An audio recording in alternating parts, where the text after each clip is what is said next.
This tiny button on the side of your laptop is a reset button. It can fix your laptop. If your laptop won't turn on or is a black screen, try this reset trick first.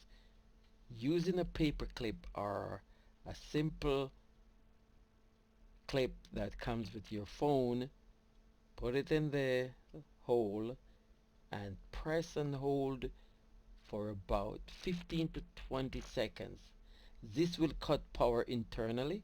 This is similar to removing the battery on older laptops and then holding the power button down. It is a similar thing, but on these newer laptops, you just need to press and hold for 15 to 20 seconds.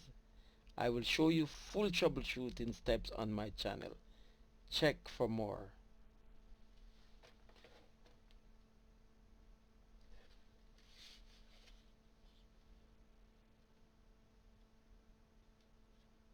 There we go. See you on my channel. Bye.